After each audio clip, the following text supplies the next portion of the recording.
Boa noite a todos. Mais um caso clínico semanal, mais um caso clínico diário, na verdade, né? Vamos pro caso de hoje, que é um caso bem relevante aqui diante do que nós vivemos, e hoje nós vamos entrar em um terreno um pouco mais pesado de tomada de decisão baseada em princípio, tá? Como tomar uma decisão correta, o que é certo, como ter uma reflexão da verdade, e querendo ou não, esses temas permeiam dentro da unidade de cuidados intensivos, da unidade de terapia intensiva, e acaba que nós vamos entrar nesta discussão aqui no tema de hoje, tá? Bem, o caso clínico, discutir aqui com vocês, tá? Foi repassado aqui por uma familiar, tá?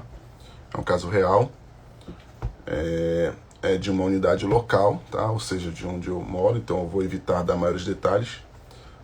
Mas o caso é mais ou menos o seguinte: o paciente entrou na UTI por causa de um pós-operatório de gastrectomia, tá? Então era uma cirurgia digestiva decorrente de um adenocarcinoma gástrico. Foi feita a gastrectomia total, tá? Radical, a D2, então termo técnico que foi feito.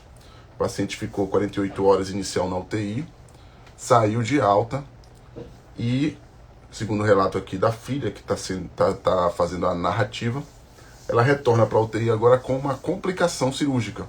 Então ela retorna aqui, neste momento, com uma fístula da anastomose esofágica. Então entrou aqui uma fístula, complicou com uma fístula, né? A paciente passa então por um ciclo de infecção. Estou só fazendo um resumo breve aqui, porque eu queria entrar logo num assunto, esse aqui é um assunto que eu acho um assunto bem pesado dentro das unidades de terapia intensiva, dentro dos hospitais, um assunto relevante, um assunto que todo mundo fala e pouca gente entende, tá? Então, a paciente retorna então para a UTI por essa fístula, foi feita uma reabordagem cirúrgica, tá? Foi refeito essa anastomose, foi deixado um dreno. E a paciente então segue, pelo relato, um relato longo aqui, de uma série de ciclos de infecção, pela percepção aqui. Ciclos de infecção que a paciente está apresentando, e chega um momento que a paciente entra em insuficiência renal, disfunção cardiovascular, necessidade de ser entubada, foi infectada por tá com uma infecção por um germe multiresistente neste momento, tá? E a paciente começa então a evoluir de maneira mais crítica no cenário da unidade, e neste cenário atual, já em hemodiálise, ela começou a apresentar instabilidade pressórica durante a hemodiálise, tá? Então, veja bem, o paciente fez uma gastrectomia, tá? Por uma cirurgia a princípio curativa, tá? Pela descrição aqui, certo? Tinha feito um estadiamento inicial, a princípio era uma cirurgia curativa, ia ser proposta uma quimioterapia de segmento, mas a proposta inicial, lembra quando eu falei do projeto? O projeto inicial era um projeto de cura, tá? A paciente então teve intercorrências, ou teve complicações decorrentes da cirurgia, podemos usar esse termo técnico, certo? Complicações previsíveis, diga-se de passagem. Fez uma deiscência de sutura, fez uma fístula, fez uma reabordagem cirúrgica, fez lavagem de cavidade, e agora evolui com uma infecção por um germe multi-R, tá? E, vamos dizer assim, um quadro de sepse, com disfunção cardiovascular, com disfunção respiratória e disfunção renal. 3 órgãos disfuncionais, tá? 3 órgãos disfuncionais. O que acontece? Acontece que esta é a palavra que eu quero pegar aqui, e é nela que nós vamos fazer o nosso tema de hoje, da discussão de hoje. A família fala que os médicos abordaram ela sobre cuidados paliativos, e ela se recusa, o termo dela, eu me recuso a fazer ou a desistir da minha mãe para que faça cuidados paliativos. Este é o ponto, certo? Este é o ponto. Por que eu falo desse ponto aqui que todo mundo fala, mas eu vejo uma grande percepção? Sabe aquela situação que as pessoas só ouvem de orelhada? Já ouviram essa expressão, orelhada? Orelhada, quando a gente costumava dizer isso, geralmente na formação, que é aquela pessoa que só pega informação que ela ouve. Ela ouviu de alguém aquela informação aleatória e começou a usar isso de prática. Então ela pegou uma orelhada ali. Eu nunca vi tantos profissionais pegarem informações de orelhada quanto em cuidados paliativos. É impressionante o que nós vemos sobre esse tratamento paliativo. E chega a ser assustador, tá? Então, o que é um tratamento paliativo? O tratamento paliativo, primeiro ponto, ele é uma indicação técnica. É a equipe assistencial que indica a paliação. Então, a família que faz a definição de quem vai fazer o tratamento paliativo, da percepção de tratamento paliativo para o paciente, tá? Então, diante disso, fazer o tratamento paliativo ou não fazer o tratamento, como todas as outras terapêuticas, como, por exemplo, fazer um antibiótico, fazer uma cirurgia, fazer uma punção licórica, fazer uma coleta de exame, isso são intervenções. E as intervenções elas são definidas por uma equipe, pela equipe. A equipe define as intervenções, tá? Assim como também a equipe define a intervenção ou uma proposta de tratamento paliativa. Eu tenho uma proposta de tratamento curativa e eu tenho uma proposta de tratamento paliativa. No passado, era muito comum ter uma dicotomia. Quando é a paliação? É toda vez que eu não consigo a cura. Não é bem assim. Na verdade, não é para ser bem assim. Eu não tenho uma dicotomia de que eu faço até aqui e a partir daqui eu vou fazer a paliação. Não. Os dois caminhos, eles participam ou eles têm objetivos complementares. O tratamento curativo ou a cura em si, ela busca fazer uma intervenção que vai fazer todos os esforços possíveis para reverter uma situação clínica de cura, tá? E a paliação, ela vai fazer todas as intervenções necessárias para minimizar sofrimento, tratar sintomas, trazer maior conforto. Em um cenário de cura ou impossibilidade dela. Então eu não tenho uma dicotomia de tratamento. Este é o primeiro grande ponto que nós temos aqui, e eu vejo um grande erro de comunicação quando eu vou falar ou quando eu vou propor uma paliação para um paciente. Parece que eu estou fazendo algo, olha, eu vou tratar até aqui, a partir daqui nós não vamos mais tratar agora, não tem mais nada o que fazer, nós vamos fazer isso. Então isso é coisa totalmente diversa. É por isso que a transição diante de um cenário de uma narrativa paliativa, ela é uma transição que deve ser muito fluida, muito tranquila, dentro de uma família. Então todas as vezes, como ela fez essa percepção aqui, a percepção dela foi que está havendo uma desistência de uma possibilidade de cura diante da situação clínica da paciente, que eu nem estou julgando que deve ou não deve ter. Mas quando eu encerro as minhas terapêuticas curativas, olha só, digamos que eu estou num gráfico, paliação e curativo andam juntos, e a partir do momento que eu encerro minha terapêutica curativa, eu inicio os cuidados de terminalidade, onde fica a paliação, entre aspas, exclusiva. Onde fica a paliação exclusiva.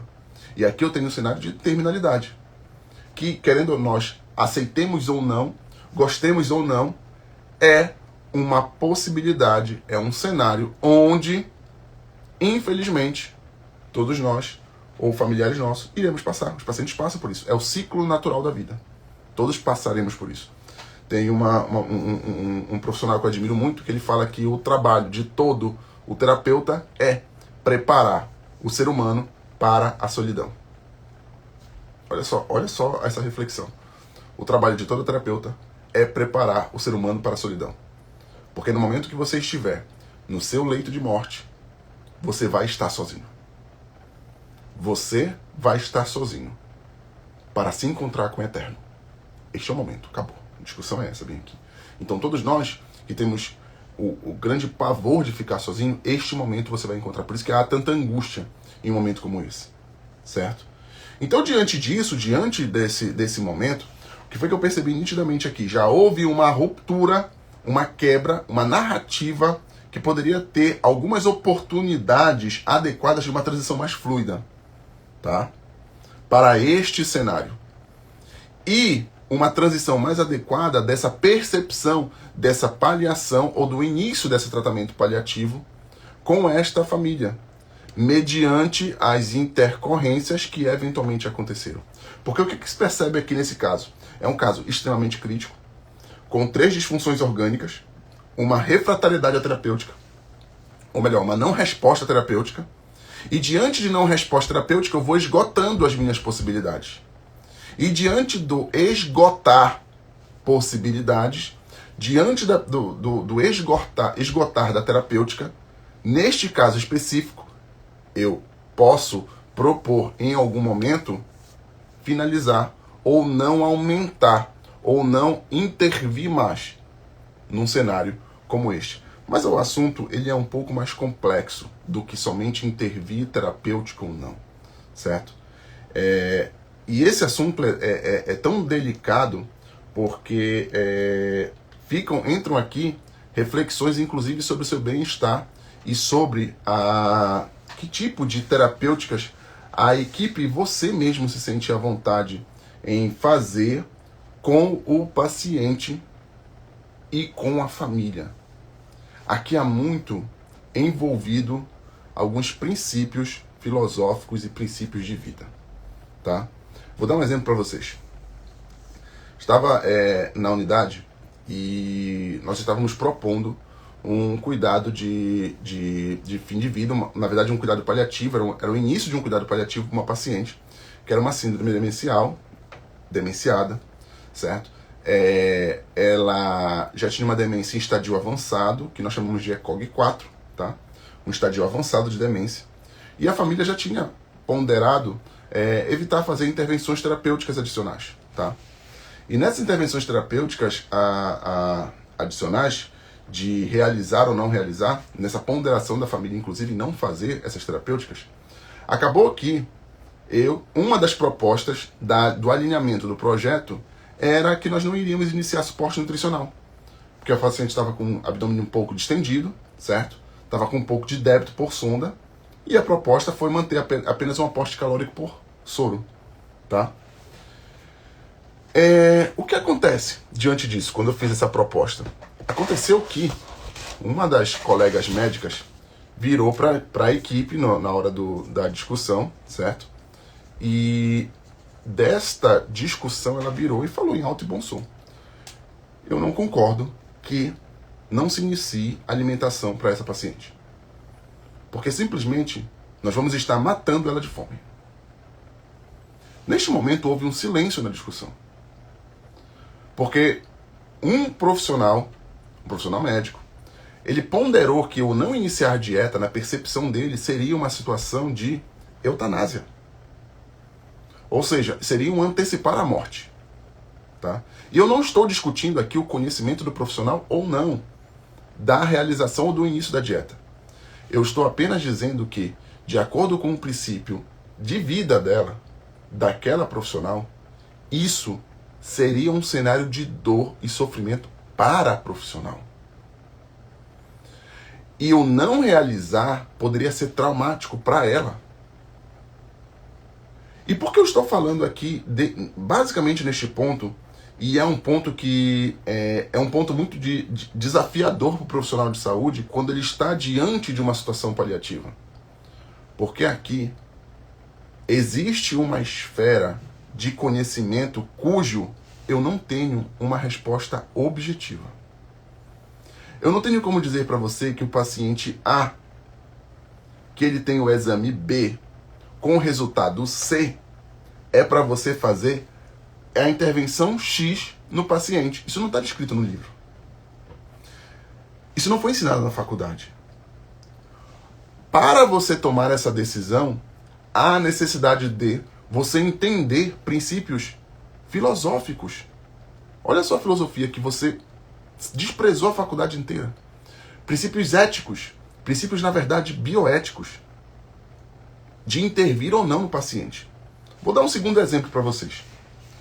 É comum, e isso é uma classificação, inclusive, é obrigatório pela RDC 7 de 2010, que ela faz a legislação sobre a unidade de terapia intensiva, a classificação, olha o termo, de prioridade de internação na unidade de terapia intensiva. Vou repetir. A RDC 7 de 2010, ela fala sobre a priorização de internação de pacientes em leitos de terapia intensiva. E essa priorização, ela se baseia em alguns princípios. E eu classifico esses pacientes em classificação 1 a 5. 1 seria uma prioridade máxima. Exemplo clássico, um paciente jovem que teve um trauma agudo, fez uma cirurgia de urgência, está entubado e usa droga vasoativa. Esse aqui é prioridade 1. Prioridade 2, um paciente com infarto, que ele vai apenas para monitorizar na unidade. Prioridade 3 é um paciente com pneumonia, mas que ele tem Alzheimer. Prioridade 4 é um paciente que fez um infarto, mas tem Alzheimer. Ele vai para monitorização, mas ele tem limitações terapêuticas. E o paciente 5 é o paciente moribundo. A classificação é exatamente assim, de 1 a 5. Qual é o princípio básico filosófico desta diretriz? Alguém sabe? Alguém já ouviu falar? Alguém já refletiu sobre isso? Por que decidiram isso? Não parece óbvio? Eu decidi, então, que os pacientes que tenham mais chance de vida possam ir para a UTI, inclusive, não sei se vocês sabem, a história da terapia intensiva, os índices prognósticos, a Apache, por exemplo, em especial o Apache 1 e o Apache 2, que são os primeiros índices prognósticos, eles foram elaborados com o objetivo de priorizar pacientes nas unidades de terapia intensiva, nas unidades de cuidados intensivos.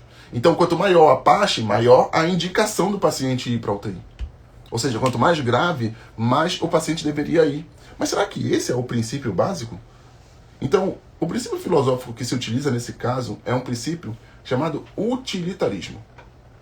E o que é o utilitarismo? A máxima felicidade. O princípio utilitarista, ele é o princípio da máxima felicidade. E, inclusive, tem uma proposta no livro do Dr. Sandel, que se chama Justiça. O que é Justiça? Inclusive, ele está disponível na App Store, esse livro. É um livro que eu tive que estudar ele durante o mestrado e o doutorado, porque ele traz aqui algumas concepções de justiça. É um dos autores recomendados pela disciplina, tá? Mas existe ali um dilema do utilitarismo. E o que é o dilema do utilitarismo? Ele conta uma história onde você está num trem, tá? O trem está desgovernado e você tem a opção de colocar o trem para o trilho 1 ou para o trilho 2. No trilho 1 tem 5 pessoas, no trilho 2 tem uma pessoa. Você deslocaria o trem para qual lado?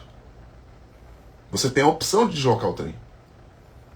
Por uma máxima utilitarista de maior, entre aspas, maior prazer e menor dor, eu deslocaria o paciente para o trilho 1. Ou seja, eu deslocaria o trilho onde eu vou ter ali apenas uma pessoa,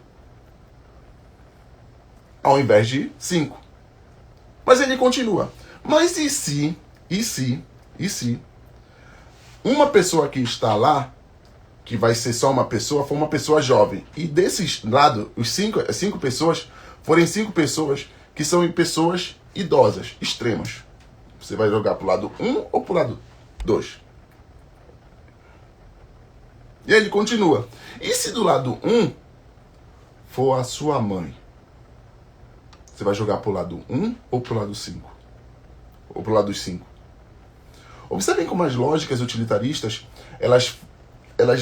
o dilema do utilitarismo é ter o máximo benefício, o máximo prazer e o menor dor, ou a menor dor.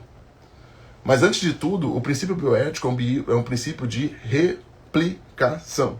Eu preciso replicar, eu preciso fazer, eu preciso que a decisão que eu tomei hoje seja semelhante à decisão que eu tomei amanhã, baseada no mesmo princípio, porque o princípio não muda. Será que o utilitarismo ele é a melhor ferramenta que eu tenho para dizer quem vai e quem não vai para a UTI? E durante o período de Covid, onde nós tivemos ausências de leitos de terapia intensiva, nós lidamos com isso todos os dias. Quem é que vai para a UTI?